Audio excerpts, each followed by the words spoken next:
आप सुन रहे हैं जगत गुरु तत्वदर्शी संत रामपाल जी महाराज द्वारा लिखित पुस्तक मुसलमान नहीं समझे ज्ञान कुरान का पेज नंबर 12 कर रहा है। यदि चाहो तो अपने परवरदिगार उत्पत्तिकर्ता तथा पालनहार का भक्ति मार्ग ग्रहण कर लो। कुरान ज्ञानदाता नबी मोहम्मद जी से फिर कहता है कि आयत नंबर 58 और ए पैगंबर उस जो जिंदा बाबा के वेश में तेरे को काबा में मिला था वह अल्लाह कबीर पर विश्वास रखो जो कभी मरने वाला नहीं है, अविनाशी परमेश्वर है और तारीफ प्रशंसा के साथ उसकी पाकी बयान पवित्र महिमा का गुणगान करते रहो और अपने बंदों के गुनाहों पापों से वह कबीर परमेश्वर अच्छी तरह परिचित है, यानी सत्य साधक के सब पाप नाश कर देता है। वह ज्ञान जिसको कुरान तथा गीता ज्ञान उतारने वाला भी नहीं जानता। आयत 59 कबीर अल्लाह अल्लाहु अकबर वही है जिसने सर्व सृष्टि ऊपर वाली तथा पृथ्वी वाली की रचना 6 दिन में की,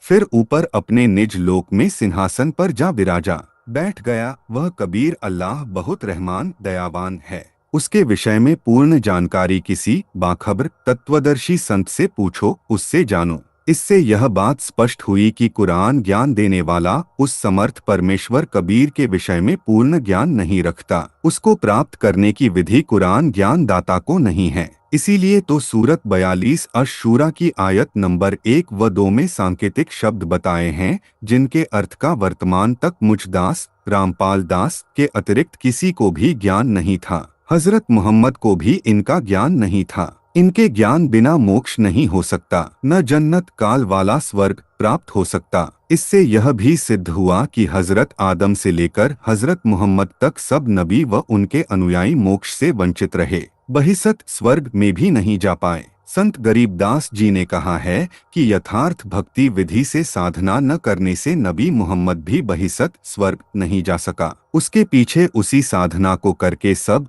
तुर्क मुसलमान भी सत्य साधना भूले हुए हैं। वाणी गरीब नबी मोहम्मद नहीं बहिसत सिधाना, पीछे भूला है तुर्काना। कुरान का अनसुलझा ज्ञान ऐन सीन काफ का भेद vertical bar mystery of Quran secret of आयन सीन कफ। कुरान के अनुवादकर्ताओं ने सूरह अश-शूरा 42 की आयत नंबर 1 के शब्दों हामीम तथा आयत नंबर 2 के शब्द ऐन डॉट सीन डॉट का अनुवाद नहीं किया है। टिप्पणी की है कि यह गूढ़ रहस्य है, इसको तो खुदा ही जानता है। फिर यह भी तर्क दिया है कि यदि इन 5 अक्षरों का ज्ञान न भी हो तो भी कुरान के ज्ञान की महिमा कम नहीं होती, न ही मानव को कोई हानि होती है। कुरान तो ज्ञान का भंडार है, ज्ञान से ही आत्म कल्याण संभव है। लेखक रामपाल दास का तर्क अध्यात्म ज्ञान प्राप्त करना आवश्यक है, परंतु आप सुन रहे हैं जगत गुरु तत्वदर्शी संत रामपाल जी महाराज द्वारा लिखित पुस्तक मुसलमान नहीं समझे ज्ञान कुरान का पेज नंबर 13।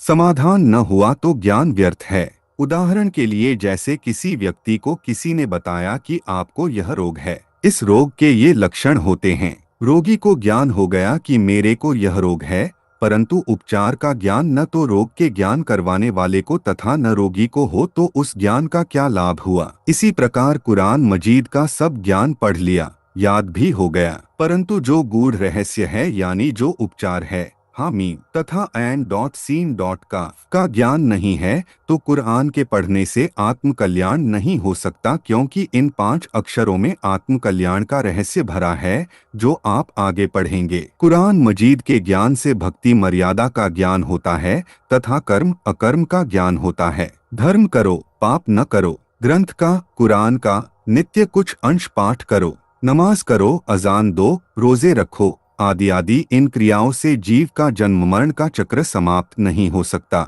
जन्म मरण के कष्ट से छुटकारे के लिए नाम मंत्र का जाप करना पड़ता है। ऐन डॉट सीन डॉट काफ डॉट ये उन 3 नामों मंत्रों के सांकेतिक शब्द हैं जो मोक्षदायक कल्याणकारक मंत्र हैं। उनके प्रथम अक्षर हैं। पूर्ण संत जो इस रहस्य को जानता है उससे दीक्षा लेकर इन तीनों मंत्रों का जाप करने से आत्म कल्याण होगा और किसी साधन से जीव को मोक्ष प्राप्त नहीं हो सकता।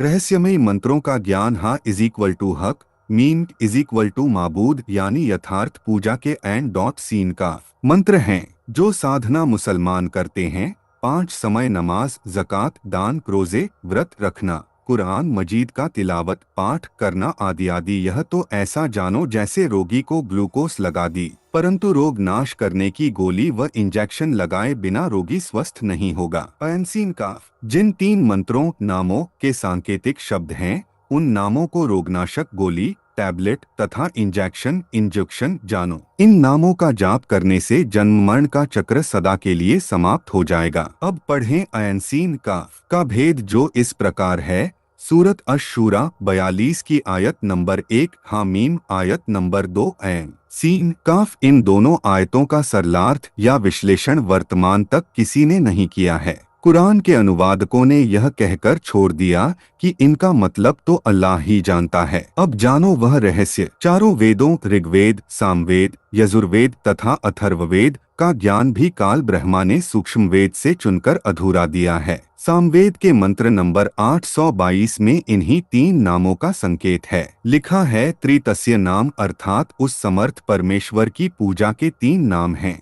इसी काल ब्रह्मा ने श्रीमद् भगवत गीता का ज्ञान दिया है। श्रीमद् भगवत गीता का ज्ञान भी इसी कुरान ज्ञानदाता ने अर्जुन, जो 5 पांडवों में से एक था, को बताया था। उसमें भी अध्याय 17 श्लोक 23 में 3 मंत्र कहे हैं। आप सुन रहे हैं जगत गुरु तत्वदर्शी संत रामपाल जी महाराज द्वारा लिखित पुस्तक मुसलमान नहीं समझे ज्ञान कुरान का पेज नंबर 14। उसमें लिखा है कि गीता अध्याय 17 श्लोक 23 मूल पाठ संस्कृत भाषा में लिपि नागरी ही है। ओम तत्सत इति निर्देशः ब्रह्मणः त्रिविधः स्मृतः ब्राह्मणाः तेन वेदाः च यज्ञाः च विहिता पुरा। 23 सरलार्थ गीता में कहा है कि ओम तत्सत यह ब्रह्मणः समर्थ परमेश्वर सृष्टिकर्ता की साधना करने का 3 नाम का मंत्र है। इसकी स्मरण की विधि 3 प्रकार से बताई है।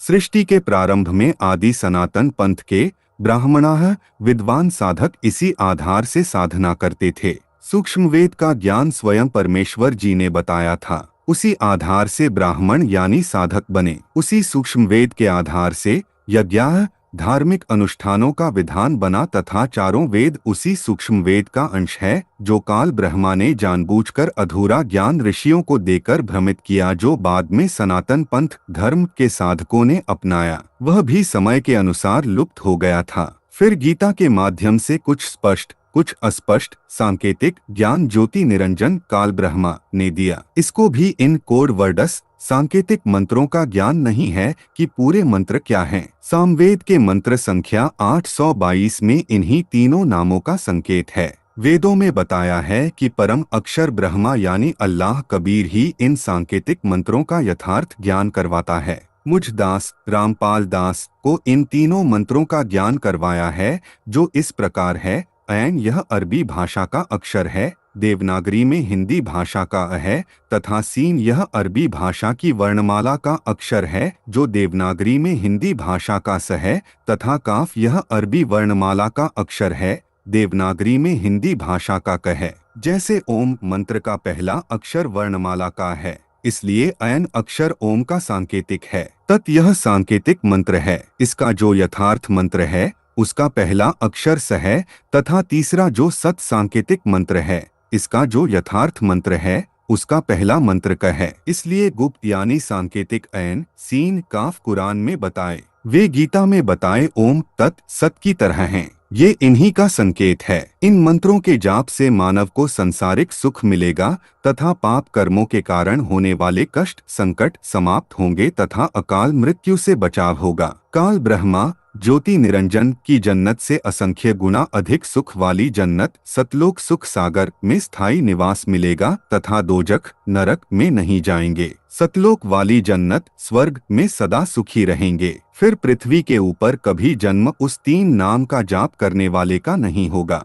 ये तीनों नाम दास रामपाल दास परमेश्वर कबीर जी की साधना करने वाले यथार्थ कबीर पंथ यानी आदि सनातन पंथ के 13वें अंतिम पंथ के साधकों को साधना के लिए दीक्षा में देता है। यथार्थ कबीर पंथ में किसी भी धर्म पंथ तथा जाति के स्त्री पुरुष दीक्षा लेकर जुड़ सकते हैं। यहाँ पर उन 2 अन्य मंत्रों के यथार्थ मंत्रों को नहीं बताऊंगा। मेरे से दीक्षा। आप सुन रहे हैं जगत गुरु तत्वदर्शी संत रामपाल जी महाराज द्वारा लिखित पुस्तक मुसलमान नहीं समझे ज्ञान कुरान का पेज नंबर 15। प्राप्त भक्त इस प्रकरण को पढ़ते ही समझ जाएंगे। विश्व के मानव स्त्री पुरुष को अल्लाहु अकबर यानी परमेश्वर कबीर जी की भक्ति करनी पड़ेगी, तब ही उनका मानव जीवन सफल होगा, सदा रहने वाली शांति व सुख मिलेगा। उसे ये तीनों मंत्र दीक्षा में दिए जाएंगे। तीनों की स्मरण विधि 3 प्रकार से है। हाँ मीमह भी इसी प्रकार सांकेतिक हैं। इनके विषय में पृष्ठ 13 पर पढ़ें। उस कादर अल्लाह कबीर ने कलामे कबीर में कहा है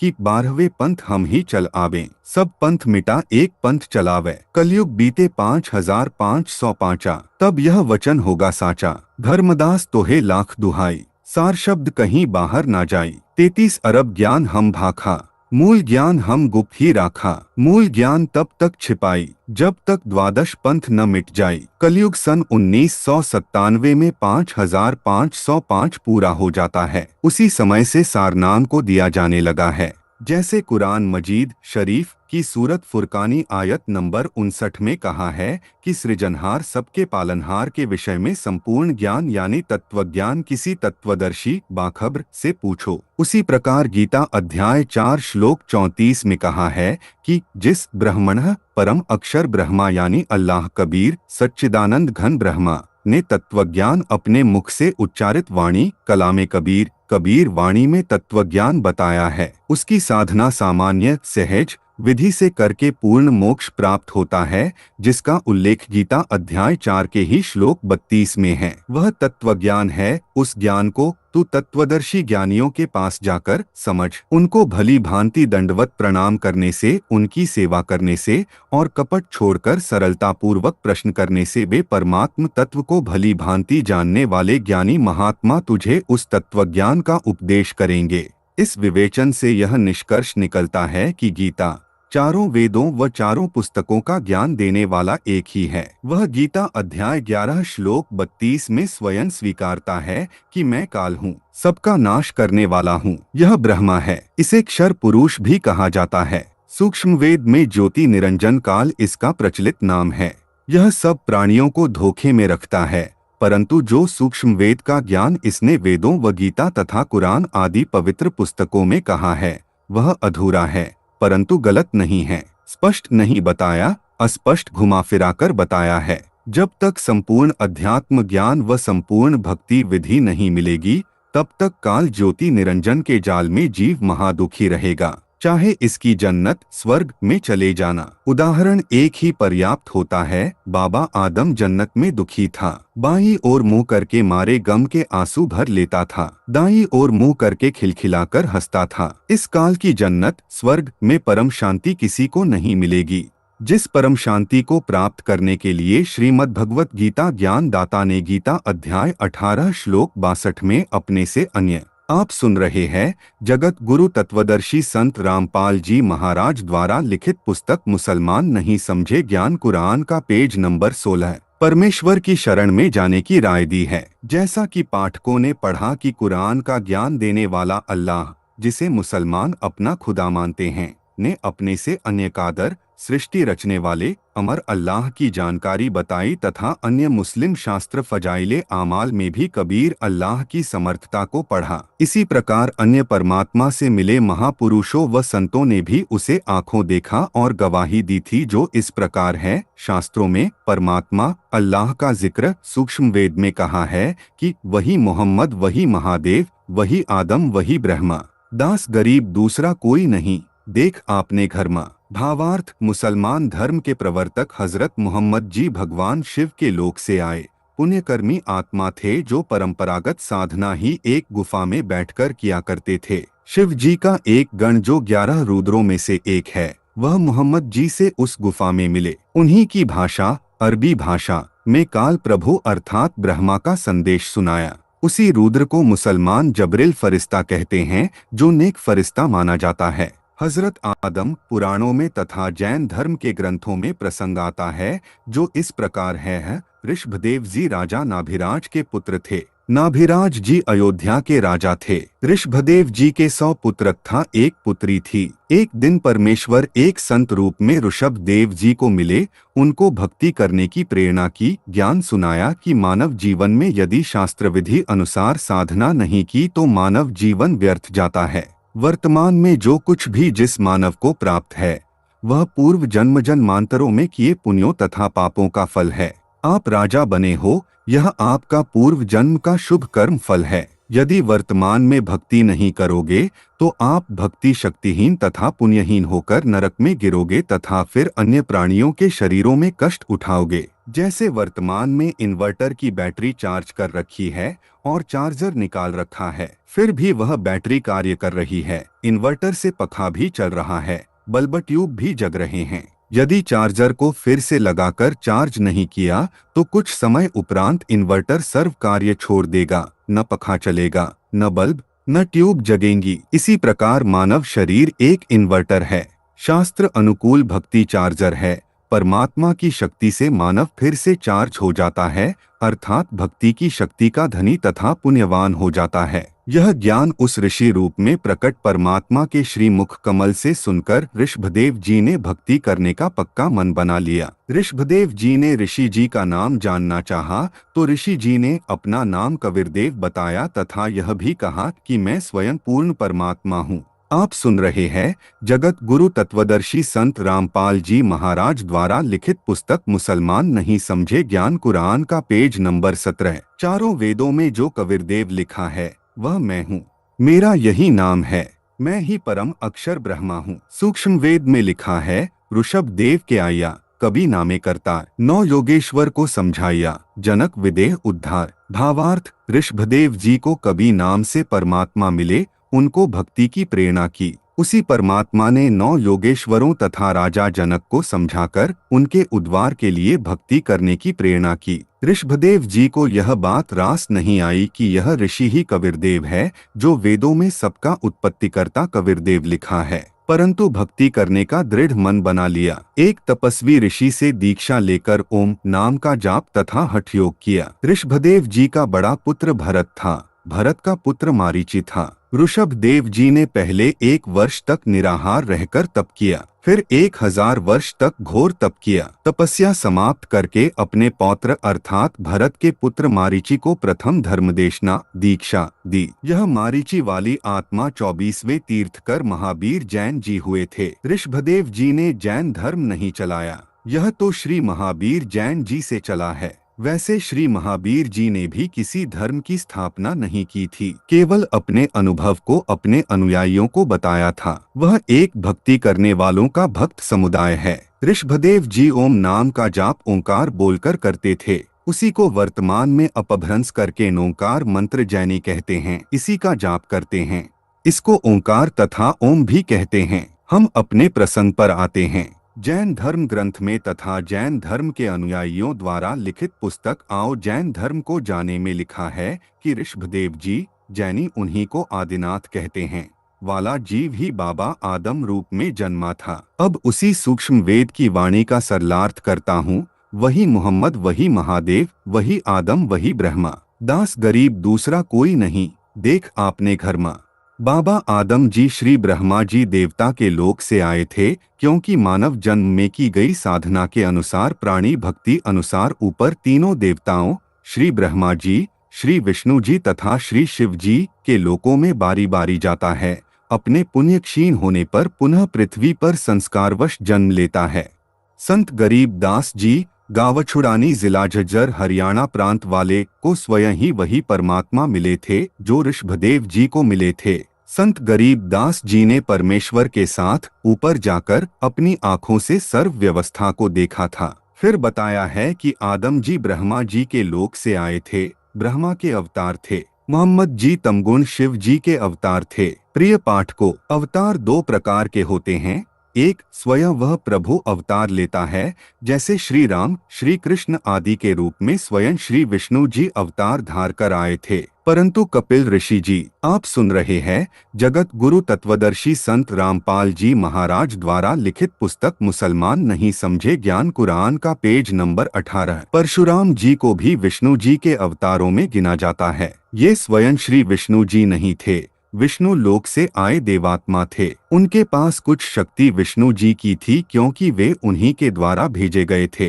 इसी प्रकार हजरत मोहम्मद जी श्री शिव जी के लोक से आए देव आत्मा अवतार थे तथा बाबा आदम जी श्री ब्रह्मा जी के लोक से आए देव आत्मा अवतार थे।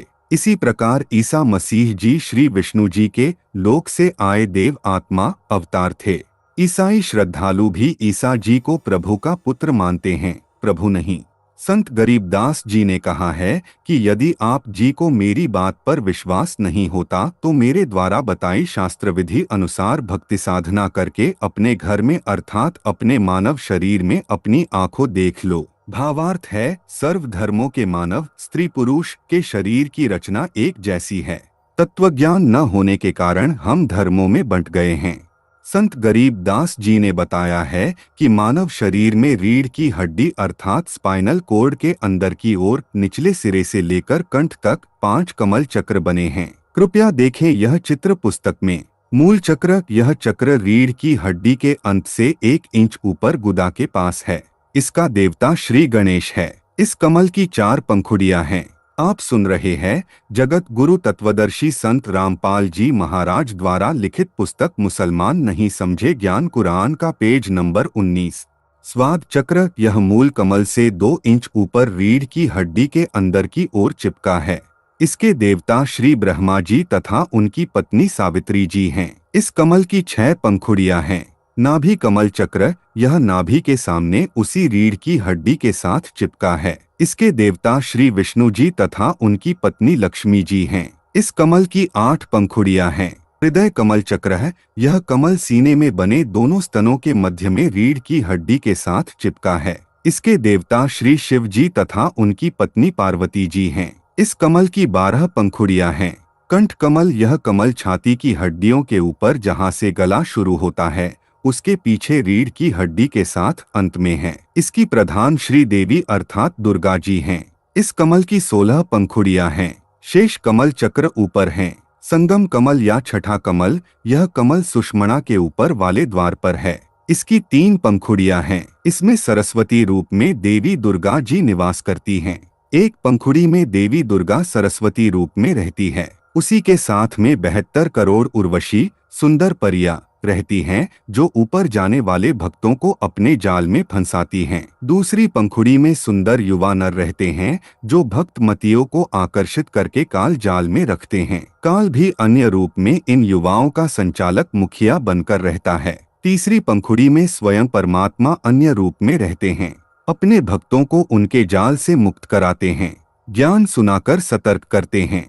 त्रिकुटी कमल चक्र, यह दोनों आँखों की भौहों सेलियों के मध्यम में सिर के पिछले हिस्से में अन्य कमलों की ही पंक्ति में ऊपर है। इसका देवता सतगुरु रूप में परमेश्वर ही है। इस कमल की 2 पंखुड़ियां हैं, एक सफेद वर्ण रंग की, दूसरी काले भंवर = भंवरे के रंग की पंखुड़ियां हैं। सफेद पंखुड़ी में सतगुरु रूप में सत्य पुरुष का निवास है। काली पंखुड़ी में नकली सतगुरु रूप में काल निरंजन का वास है। सहस्र कमल चक्र, यह कमल सिर के मध्य भाग से 2 उंगल नीचे अन्य कमलों की ही पंक्ति में है। हिंदू धर्म के व्यक्ति सिर पर बालों की चोटी रखते थे, कुछ अब भी रखते हैं। इसके नीचे वह सहस्र कमल दल है। इसका देवता ब्रह्मा है।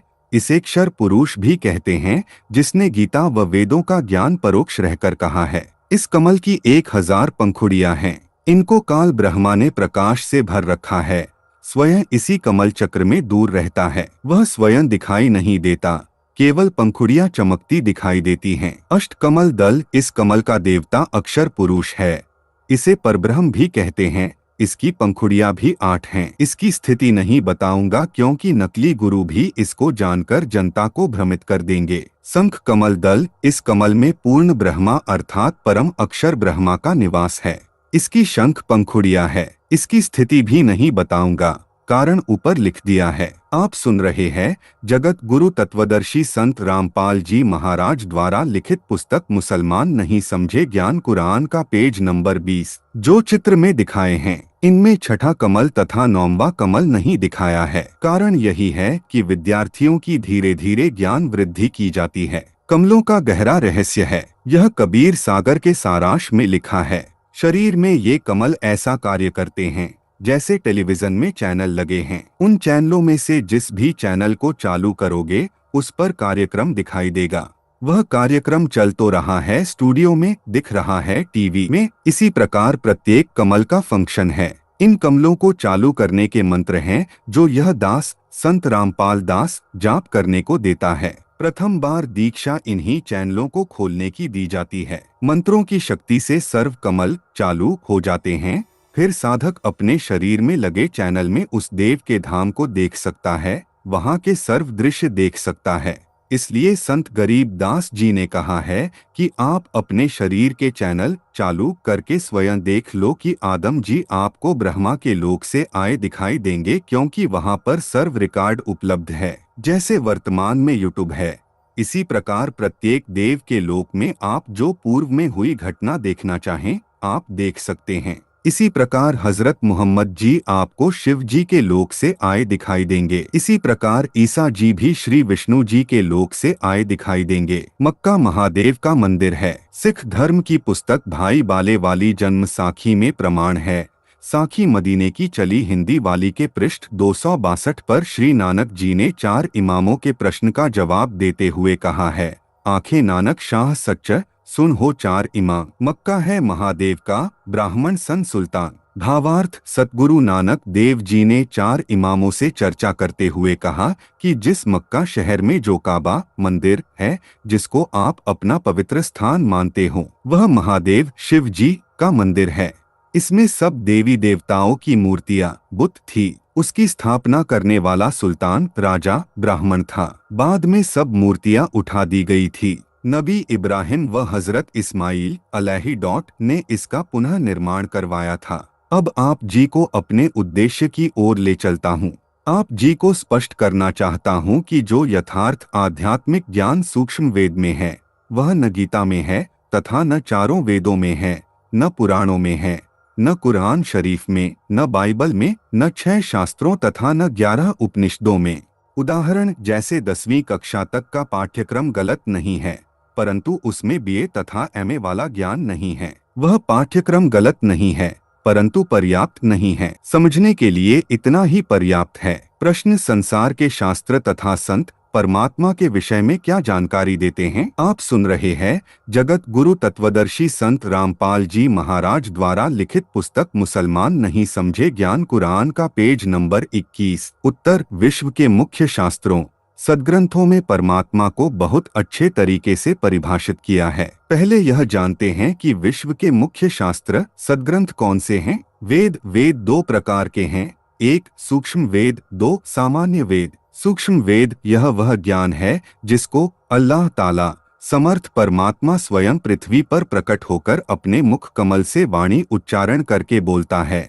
यह संपूर्ण अध्यात्म ज्ञान है। प्रमाण, ऋग्वेद मंडल 9 सूक्त 86 मंत्र 26 से 27, ऋग्वेद मंडल 9 सूक्त 82 मंत्र 1 से 2, 3, ऋग्वेद मंडल 9 सूक्त 94 मंत्र 1, ऋग्वेद मंडल 9 सूक्त 95 मंत्र 2, ऋग्वेद मंडल 9 सूक्त 20 मंत्र 1, ऋग्वेद मंडल 9 सूक्त 96 मंत्र 17 से 20, ऋग्वेद मंडल 9 सूक्त 54 मंत्र 3, यजुर्वेद अध्याय 9 मंत्र 1 तथा 32, यजुर्वेद अध्याय 29 मंत्र 25, अथर्ववेद कांड 4 अनुवाक 1 मंत्र 7, सामवेद मंत्र संख्या 822।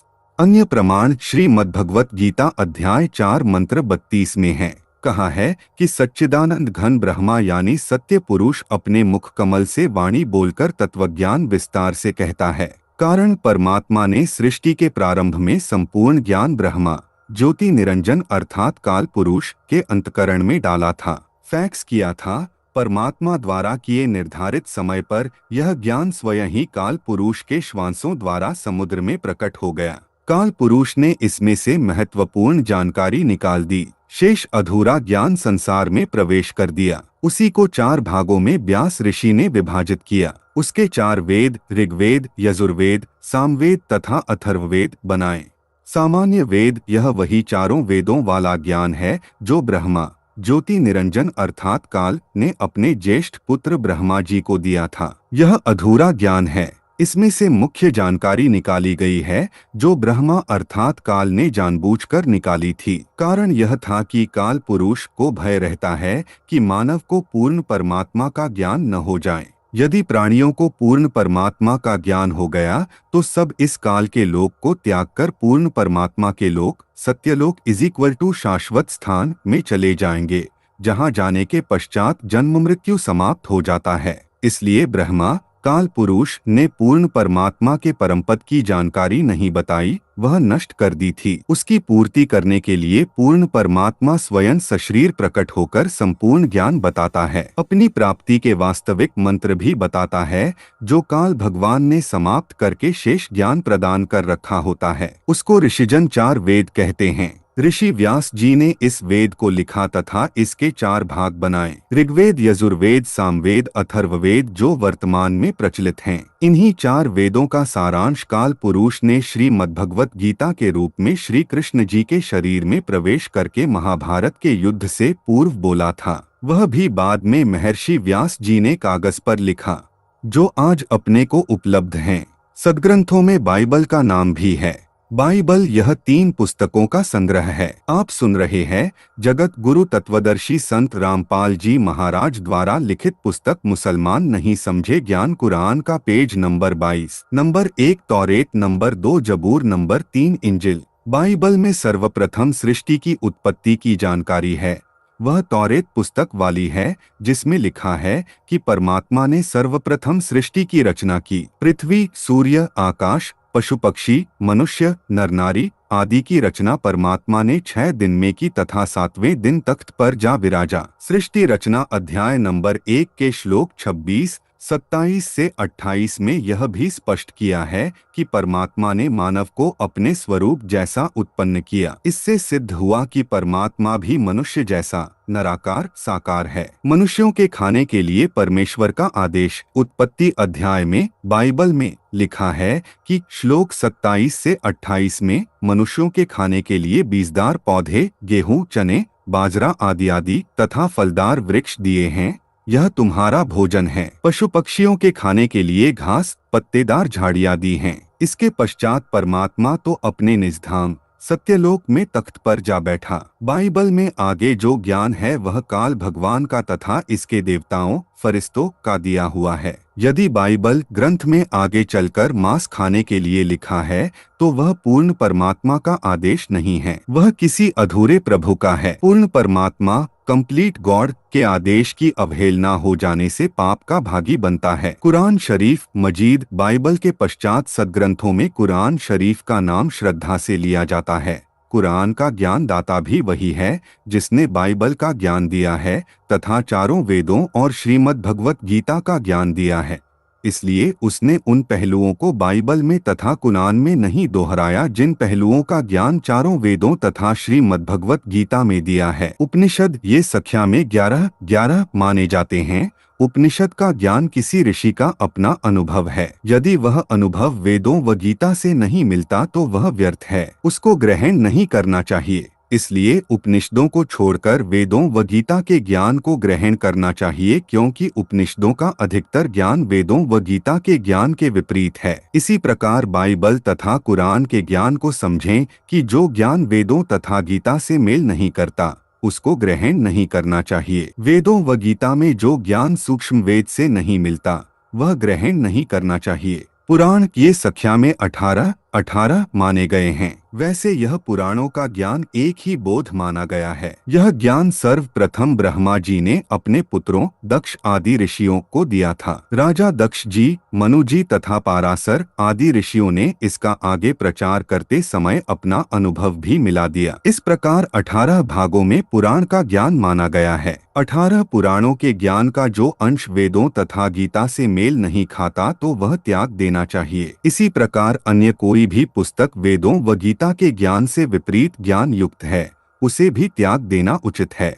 आप सुन रहे हैं जगत गुरु तत्वदर्शी संत रामपाल जी महाराज द्वारा लिखित पुस्तक मुसलमान नहीं समझे ज्ञान कुरान का पेज नंबर 23, गीता अध्याय 18 श्लोक 62 में गीता ज्ञान दाता अर्जुन को कह रहा है कि तू सर्वभाव से उस परमेश्वर जो गीता ज्ञान दाता से भिन्न है की शरण में जा। उस परमेश्वर की कृपा से ही तू परम शांति तथा सनातन परमधाम सत्यलोक को प्राप्त हो जाएगा। गीता अध्याय 4 श्लोक 32 में कहा है कि जो ज्ञान सूक्ष्म वेद स्वयं परमात्मा अपने मुख कमल से बोलकर बताता है, वह सच्चिदानंद घन ब्रह्मा की वाणी कही जाती है। उसी को तत्वज्ञान भी कहते हैं, जिसमें परमात्मा ने पूर्ण मोक्ष मार्ग का ज्ञान दिया है। गीता अध्याय 4 श्लोक 34 में कहा है कि उस तत्वज्ञान को तू तत्वदर्शी संतों के पास जाकर समझ। उनको दंडवत प्रणाम करके प्रश्न करने से वे तत्वदर्शी संत तुझे तत्व ज्ञान का उपदेश करेंगे। गीता अध्याय 15 श्लोक 1 में तत्वदर्शी संत की पहचान बताई है। कहा है कि जो संत संसार रूपी वृक्ष के सर्वांग को जानता है,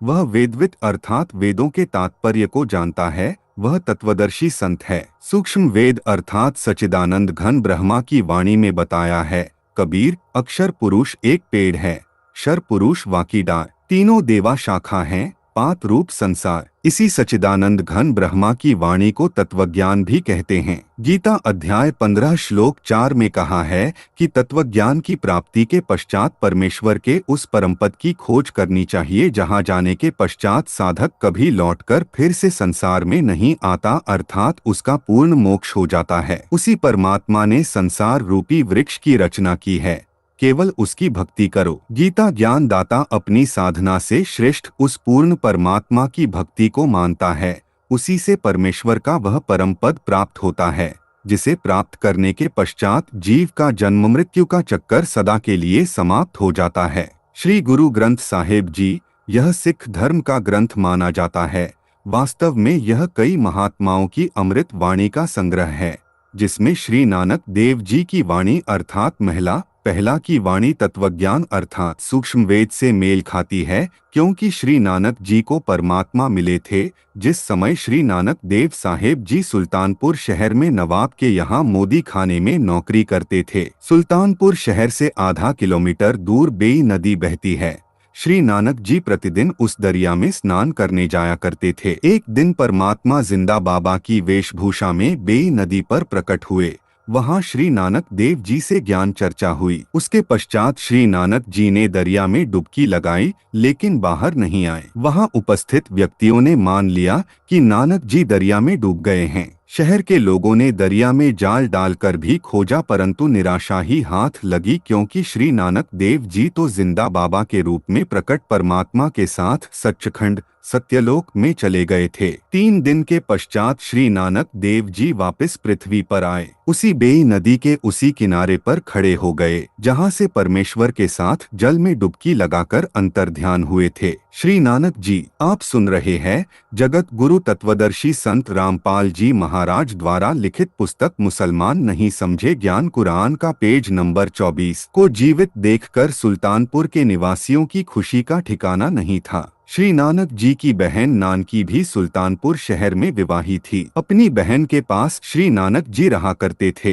अपने भाई की मौत के गम से दुखी बहन नानकी को बड़ा आश्चर्य हुआ और गम खुशी में बदल गया। श्री नानक देव को परमात्मा मिले, सच्चा ज्ञान मिला, सच्चा नाम सत्य नाम मिला। पुस्तक भाई बाले वाली जन्म साखी गुरु नानक देव जी में तथा प्राण संगली हिंदी लिपि वाली में, जिसके संपादक संत संपूर्ण सिंह हैं। इन दोनों पुस्तकों में प्रमाण है कि श्री गुरु नानक देव जी ने स्वयं मर्दाना को बताया कि मुझे परमात्मा जिंदा बाबा के रूप में बेई नदी पर मिले। जब मैं स्नान करने के लिए गया, मैं 3 दिन तक उन्हीं के साथ रहा था।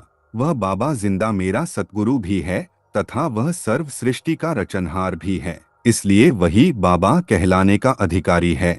अन्य को बाबा नहीं कहा जाना चाहिए। उसका नाम कबीर है। कायम दायम कुदरती सब पीरन सिर पीर आलम बड़ा कबीर। इसलिए श्री नानक जी की वाणी महिला एक है, वह सूक्ष्म वेद से मेल खाती है, यह सही है। श्री गुरु ग्रंथ साहिब में कबीर जी की वाणी को छोड़कर अन्य संतों की वाणी इतनी सटीक नहीं है। कारण यह है कि श्री नानक देव जी को परमात्मा कबीर जी मिले थे। प्रमाण श्री गुरु ग्रंथ साहिब में पृष्ठ 24 पर लिखी वाणी, एक सुआन दुई सुआनी नाल भलके भौंक ही सदा बियाल, कुड़ छुरा मुठा मुर्दार धानक रूप रहा करतार, तेरा एक नाम तारे संसार में ऐहो आश ऐहो आधार, धानक रूप रहा करतार। फाही सुरत मलुकी वेश, एह ठगवाड़ा ठगी देश, खरा सियाणा बहुता भार, धानक रूप रहा करतार। श्री गुरु ग्रंथ साहिब जी के पृष्ठ 731 पर निम्न वाणी है, नीच जाति परदेशी मेरा, क्षण आवे क्षण जावे, जाकी संगत नानक रहेंदा,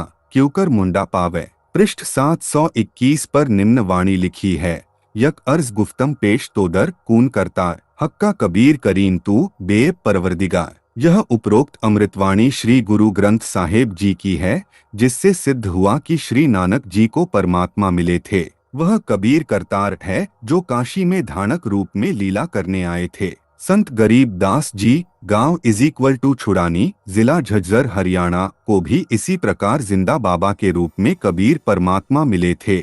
उसी प्रकार सच्चखंड सत्यलोक लेकर गए थे, फिर वापस छोड़ा था। संत गरीब दास जी ने कहा है, गरीब हम सुल्तानी नानक तारे, दादू कून उपदेश दिया। आप सुन रहे हैं जगत गुरु तत्वदर्शी संत रामपाल जी महाराज द्वारा लिखित पुस्तक मुसलमान नहीं समझे ज्ञान कुरान का पेज नंबर 25। जाति जुलाहा भेद नहीं पाया, काशी माहे कबीर हुआ, अनंत कोटि ब्रह्मांड का एक रति नहीं भार। सतगुरु पुरुष कबीर है, कुल के सिरजनहार। संत दादू दास जी महाराज को भी परमात्मा जिंदा बाबा के रूप में मिले थे। श्री दादू जी 7 वर्ष की आयु के थे।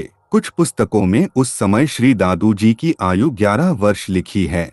गांव से बाहर बच्चों में खेल रहे थे। परमात्मा उन्हें भी बाबा जिंदा के रूप में मिले थे, सत्यलोक लेकर गए थे। दादू जी भी 3 दिन रात तक अचेत रहे, फिर सचेत हुए तो परमात्मा कबीर जी की महिमा बताने लगे। जिन मोकू निज नाम वास्तविक नाम दिया, सोई सतगुरु हमार, दादू दूसरा कोई नहीं, कबीर सिरजनहार। दादू नाम कबीर की, जय कोई लेवे ओट, उनको कभू लागे नहीं, काल बजर की चोट। संत गरीब दास जी ने कहा है, दादू को सतगुरु मिले, देई पान की पीख, बूढ़ा बाबा जिसे कहे, यह दादू की नहीं सीख। पहली चोट दादू को मिले पुरुष कबीर, टक्कर मारी जद मिले, फिर सांभर के तीर। संत धर्मदास जी बांधवगढ़ वाले को मिले। महात्मा धर्मदास जी का जन्म पवित्र हिंदू धर्म में गांव बांधवगढ़, मध्य प्रदेश, भारत में हुआ था। गुरु जी के आदेशानुसार तीर्थों का भ्रमण करते हुए धर्मदास जी मथुरा में पहुँचे तो समर्थ परमात्मा कादर खुदा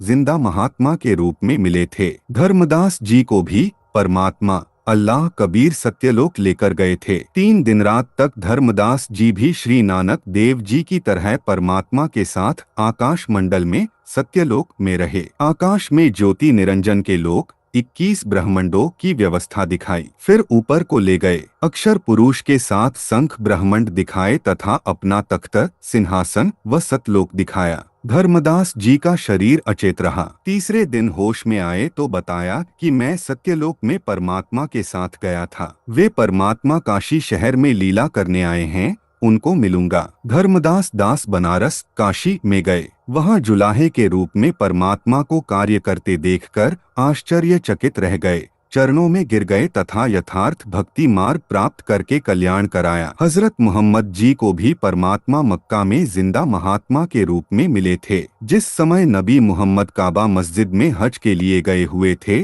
तथा उनको अपने लोक में ले गए जो एक ब्रह्मांड में राजदूत भवन रूप में बना है। परमात्मा ने हजरत मोहम्मद जी को समझाया तथा अपना ज्ञान सुनाया, परंतु हजरत मोहम्मद जी ने परमात्मा के ज्ञान को नहीं स्वीकारा और न सत्यलोक में रहने की इच्छा व्यक्त की। इसलिए हजरत मोहम्मद को वापस शरीर में भेज दिया। उस समय हजरत मोहम्मद जी के कई हजार मुसलमान अनुयायी बन चुके थे। उनकी महिमा संसार में पूरी गति से फैल रही थी और कुरान के ज्ञान को सर्वोत्तम मान रहे थे। आप सुन रहे हैं जगत गुरु तत्वदर्शी संत रामपाल जी महाराज द्वारा लिखित पुस्तक मुसलमान नहीं समझे ज्ञान कुरान का पेज नंबर 26। संत गरीब दास जी ने बताया है कि कबीर परमेश्वर जी मोहम्मद साहेब जी को ऊपर लोक में ले गए, परंतु वहां नहीं रहा। गरीब दास जी ने कहा है कि कबीर परमेश्वर जी ने बताया है, हम मोहम्मद को सतलोक द्वीप ले गयो, इच्छा रूपी वहां नहीं रहियो। उल्ट मोहम्मद महल पठाया, गुज बिरज एक कलमा ल्याया, रोजा बंग नमाज दई रे, बिस्मल की नहीं बात कही रे, मारी गऊ शब्द के तीरंग, ऐसे होते मोहम्मद पीरंग। शब्द फेर जिवाई, जीव राख्या मास नहीं भख्या, ऐसे पीर मोहम्मद भाई। मारी गऊ ले शब्द तलवार, जीवत हुई नहीं अल्लाह से करी पुकार। तब हमो मुझको मोहम्मद ने याद किया रे, शब्द स्वरूप हम बेग गया रे, मुई गऊ हमने तुरंत जीवाई। तब मोहम्मद कै निश्चय आई, तुम कबीर अल्लाह दरवेशा। मोमिन मोहम्मद का गया अंदेशा, कहा मोहम्मद सुन जिंदा साहेब, तुम अल्लाह कबीर और सब नायब। कुरान शरीफ की सूरत फुरकानी 25 आयत 52 से 59 में भी है। कुरान शरीफ के ज्ञान दाता को हजरत मोहम्मद तथा मुसलमान धर्म के सर्व श्रद्धालु अपना खुदा मानते हैं, उसी को पूर्ण परमात्मा भी मानते हैं। इन 52 से 59 आयतों में कुरान ज्ञान दाता ने कहा है कि हे पैगंबर हजरत मोहम्मद, जो कुरान की आयतों में मैंने तुझे जो ज्ञान दिया है तुम उस पर अडिग रहना। अल्लाह कबीर है और ये काफिर उस अल्लाह पर विश्वास नहीं करते। तुम इनकी बातों में न आना, इनके साथ संघर्ष करना, झगड़ा नहीं करना। हे पैगंबर, यह कबीर नामक परमात्मा है जिसने किसी को बेटा, बहू, सास, ससुर व नाती बनाया है। तुम उस जिंदा पर भरोसा रखना जो तुझे काबा में मिला था। वह वास्तव में अविनाशी परमात्मा है। वह अपने बंदों भक्तों के गुनाहों पापों को क्षमा कर देता है। वह कबीर अल्लाह है। यह कबीर अल्लाह वही है जिसका वर्णन बाइबल ग्रंथ में उत्पत्ति ग्रंथ में आता है कि उस परमात्मा ने 6 दिन में आसमान और धरती तथा इसके बीच के सर्व नक्षत्र बनाए हैं, अर्थात सर्व सृष्टि की रचना की और 7वें दिन तख्त पर जा बैठा। उसकी खबर किसी बाखबर अर्थात तत्वदर्शी संत से पूछो। हजरत मोहम्मद जी मांस नहीं खाते थे। Vertical bar. संत गरीब दास महाराज गावछुड़ानी जिला झज्जर ने अपनी अमृतवाणी में भी स्पष्ट किया है कि हजरत मोहम्मद तथा 1,80,000 जो आदम से मोहम्मद तक नबी हुए हैं तथा मोहम्मद के उस समय अनुयायी मुसलमान थे, उन्होंने मांस नहीं खाया तथा गाय को बिस्मल हत्या नहीं किया। गरीब नबी मोहम्मद नमस्कार है, राम रसूल कहाया। 1,80,000 कून सौगंध जिन नहीं करत चलाया। अर्श कुर्स पर अल्लाह तख्त है, खालिक बिन नहीं खाली। आप सुन रहे हैं जगत गुरु तत्वदर्शी संत रामपाल जी महाराज द्वारा लिखित पुस्तक मुसलमान नहीं समझे ज्ञान कुरान का पेज नंबर 27। वे पैगंबर पाक पुरुष थे, साहेब के अब्दाली। भावार्थ, संत गरीब दास जी ने बताया है कि नबी मोहम्मद को मैं प्रणाम करता हूँ। वे तो परमात्मा के रसूल संदेशवाहक थे। उनके 1,80,000 मुसलमान अनुयायी मोहम्मद जी के समय में हुए हैं। 1,80,000 नबी भी बाबा आदम से हजरत मोहम्मद तक हुए हैं। मैं गरीब दास जी कसम खाता हूँ कि उन्होंने 1,80,000 नबियों तथा अनुयायियों ने तथा हजरत मोहम्मद जी ने ज्ञान होने के बाद कभी किसी जीव पर करत छुरा नहीं चलाया, अर्थात कभी भी जीव हिंसा नहीं की और मांस नहीं खाया। परमात्मा आसमान के अंतिम छोर सर्व ब्रह्मांडों के ऊपर के स्थान पर विराजमान है, परंतु उसकी नजरों से कोई भी जीव छिपा नहीं है। वह सर्व जीवों को देखता है। वे पैगंबर हजरत मोहम्मद तथा अन्य पवित्र आत्माएं थे। वे परमात्मा के कृपा पात्र थे। संत जम्भेश्वर महाराज जी के विचार। इसी बात की गवाही संत जम्भेश्वर जी महाराज बिश्नोई धर्म के प्रवर्तक ने दी है। शब्द संख्या 12 में महमद न कर काजी, महमद का तो विषम विचारू। महमद हाथ करद न होती, लोहे घड़ी न सारू। महमद साथ पैबंद सीधा, 1,80,000। महमद मरद हलाली होता, तुम ही भय मुर्दारू। भावार्थ, संत जम्भेश्वर जी ने बताया है कि हे काजी, आप उस पवित्र आत्मा मोहम्मद जी का नाम लेकर जो गाय या अन्य जीवों को मारते हो, उस महापुरुष को बदनाम करते हो। हजरत मोहम्मद जी के विचार बहुत नेक थे। आप उनके बताए मार्ग से भटक गए हैं। मोहम्मद जी के हाथ में करद जीव काटने का छुरा नहीं था, जो लोहे का अहरण पर घन कूटकर तैयार होता है। हजरत मोहम्मद के साथ 1,80,000 पवित्रात्माएं मुसलमान अनुयायी थे। वे तथा हजरत आदम से हजरत मोहम्मद तक नबी हुए हैं। वे सीधे साधे थे तथा नेक पैगंबर थे। हजरत मोहम्मद तो शूरवीर हलाल की कमाई करके खाने वाले थे। तुम ही मुर्दारू जीव हिंसा करने वाले हो। आप उस महापुरुष के अनुसार अपना जीवन निष्पाप बनाओ, जीव हिंसा मत करो। संत जम्भेश्वर को परमात्मा जिंदा महात्मा के रूप में समराथल में मिले थे है। जैसा कि वेदों में प्रमाण है कि परमात्मा सत्यलोक में रहता है, वहां से गति करके पृथ्वी पर प्रकट होता है। अच्छी आत्माओं को मिलता है। उनको आध्यात्मिक यथार्थ ज्ञान देता है। कवियों की तरह आचरण करता हुआ पृथ्वी पर विचरता है, जिस कारण से प्रसिद्ध कवियों में से भी एक कवि होता है। वह कवि की उपाधि प्राप्त करता है। परमात्मा गुप्त भक्ति के मंत्र को उद्घृत करता है, जो वेदों व कतेबों आदि पोथियों में नहीं होता। कृपया इन मंत्रों का अनुवाद देखें फोटोकॉपियों में इसी पुस्तक के पृष्ठ 202 पर। प्रमाण: ऋग्वेद मंडल 9 सूक्त 20 मंत्र 1, ऋग्वेद मंडल 9 सूक्त 86 मंत्र 26 से 27। आप सुन रहे हैं जगत गुरु तत्वदर्शी संत रामपाल जी महाराज द्वारा लिखित पुस्तक मुसलमान नहीं समझे ज्ञान कुरान का पेज नंबर 28। ऋग्वेद मंडल 9 सूक्त 82 मंत्र 1, 2, ऋग्वेद मंडल 9 सूक्त 54 मंत्र 3, ऋग्वेद मंडल 9 सूक्त 94 मंत्र 1, ऋग्वेद मंडल 9 सूक्त 95 मंत्र 2, ऋग्वेद मंडल 9 सूक्त 96 मंत्र 17 से 20। जैसा कि पूर्व में लिख दिया है कि हजरत मोहम्मद जी तथा अन्य कई महात्माओं को परमात्मा जिंदा महात्मा के रूप में मिला था, उसी प्रकार महात्मा जम्भेश्वर जी महाराज को समराथल में जिंदा संत के रूप में परमात्मा मिले थे। प्रमाण: श्री जम्भेश्वर जी की वाणी शब्द संख्या = 50 का कुछ अंश। दिल आप खुदाए बंद जाग्यो, सब दिल जाग्यो सोई, जो जिंदो हज काबे जाग्यो, थल सिर जाग्यो सोई। नाम विष्णु के मुस्कल घाते ते काफर सैतानी। हिंदू होय का तीर्थ नहावे, पिंड भरावे, तेपन रहा इवानी। तुरक होय हज काम्बो धोके, भूला मुसलमानी। के पुरुष अवर जागैला, थल जाग्यो निजवाणी। भावार्थ: श्री जम्भेश्वर महाराज जी ने बताया है कि जो परमात्मा जिंदा महात्मा के रूप में हजरत मोहम्मद जी को काबा मक्का में उस समय मिला था जिस समय मोहम्मद जी हज के लिए मक्का में बनी मस्जिद काबा गए थे, और उनको जगाया था कि मंदिर मस्जिद आदि तीर्थ स्थानों पर चक्कर लगाने से परमात्मा नहीं मिलता,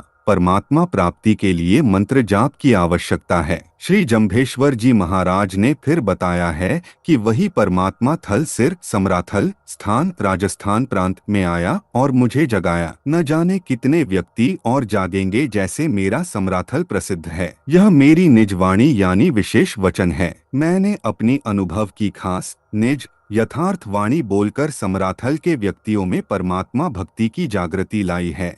सत्य से दूर होकर मुसलमान अभी भी काबे में हज करने जाते हैं, वहां धोख लगाते हैं, पत्थर को सिजदा करते हैं, जो व्यर्थ है। इसी प्रकार हिंदू भी तीर्थ पर जाते हैं, भूतों की पूजा करते हैं, पिंड भराते हैं, यह व्यर्थ साधना है। कुरान ज्ञान दाता के मांस आहार के विषय में निर्देश वर्टिकल बार सूरह अल माइदा 5 आयत नंबर 1 है। लोगों जो ईमान लाए हो यानी मुसलमान बने हो, प्रतिबंधों का पूर्ण रूप से पालन करो यानी मेरी बनाई मर्यादा का पालन करो। तुम्हारे खाने के लिए चैपायों की जाति के सब जानवर हलाल वैध किए हैं, सिवाय उनके जो तुमको आगे चलकर बताएंगे, लेकिन हराम की हालत में शिकार को अपने लिए हलाल वैध न करो। बेशक अल्लाह जो चाहता है हुक्म देता है। जो 4 पाँव वाले जानवर खाने के लिए जायज बताए हैं वे हैं ऊंट, गाय, भेड़, बकरी आदि। आप सुन रहे हैं जगत गुरु तत्वदर्शी संत रामपाल जी महाराज द्वारा लिखित पुस्तक मुसलमान नहीं समझे ज्ञान कुरान का पेज नंबर 29। सूरह माइदा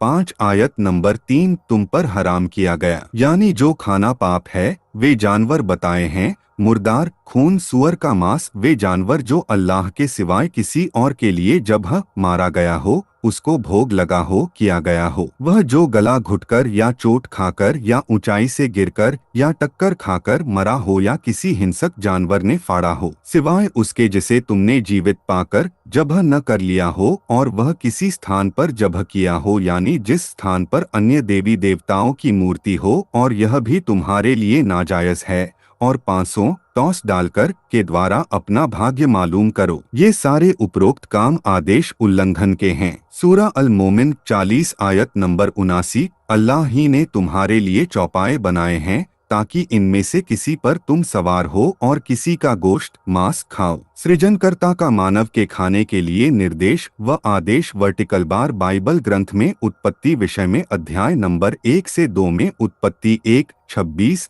फिर परमेश्वर ने कहा कि हम मनुष्य को अपने स्वरूप के अनुसार अपनी समानता में बनाएं, और वे समुद्र की मछलियों और आकाश के पक्षियों और घरेलू पशुओं और सारी पृथ्वी पर सब रेंगने वाले जंतुओं पर जो पृथ्वी पर रेंगते हैं अधिकार रखें। अधिकार रखने से तात्पर्य है कि मानव अन्य प्राणियों से बुद्धिमान बनाया है जो सब प्राणियों को काबू कर सके। इनको खाने का निर्देश नहीं है। 1:27 तब परमेश्वर ने मनुष्य को अपने स्वरूप के अनुसार उत्पन्न किया, नर नारी करके उसने मनुष्य की सृष्टि की। 1:28 परमेश्वर ने मनुष्य को आशीष दी और उनसे कहा, फूलो, फलो और पृथ्वी के ऊपर भर जाओ। मनुष्यों के भोजन के लिए निर्देश।